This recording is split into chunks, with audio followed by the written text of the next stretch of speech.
त्या ठिकाणी सरकार शिष्टमंडळ भेट देणार आहे. परंतु तत्पूर्वीच एका कार्यकर्त्याने आत्महत्येचा प्रयत्न केला त्या ठिकाणी. अरे बापरे. माझी विनंती आहे धनगर बांधवाच्या सगळ्या बांधवांना, यांच्या बापाला इष्टीतून आरक्षण द्यावं लागणार आहे. धनगर बांधवाला आत्महत्या करू नका. आमच्या पोरांना मी रोज आवाहन करतो, आत्महत्या करू नका. एकदा आत्महत्या केली ना कोणी राहत नाही. मी तोंडापुरतं बोलत नाही किंवा मी राजकारणी नाहीये. हा, काही जणांना वाटतं मी बोलू नाही, पण गोरगरीब धनगराचं, गोरगरीब मराठ्यांचं एक ताट आहेत गावागावात. आता कन्नड तालुक्यातलं धनगर बांधवाचं शिष्टमंडळ इथं आलं होतं सरपंचासह.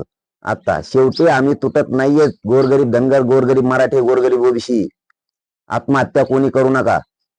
यांच्या मुंडक्यावर पाय देऊन आरक्षण हिसकून घेऊ. तर तुमच्या हक्काचं इष्टीतलं आरक्षण, तुमच्या लेकराला जास्तीच्या सुविधा मिळतील. आणि ओबीसीत बी धनगर बांधवाचं जरी आरक्षण असलं तरी त्यांचा वेगळा प्रवर्ग आहे.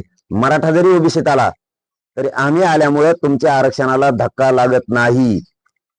धनगर आरक्षणाला गिनती विजंतीला आमच्यामुळे धक्का लागत नाही, तुम्ही जरी ओबीसीत असाल तरी. आणि आमची उलट इच्छा आहे की तुम्हाला जास्तीच सुविधा मिळणार, इष्टीतलं आरक्षण मिळावं ही मराठींची भावना आहे. आम्ही तुमच्या सोबत आहेत. फक्त सगळ्या लेकरांना, धनगर बांधवांचे आवाहन करतो, तुम्ही आत्महत्या करू नका.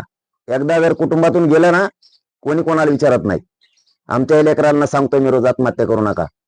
पाऊल टोकाचं उचलू नका ही विनंती तुम्हाला. मराठा समाज सुद्धा तुमच्या लढ्यात तुमच्या सोबत.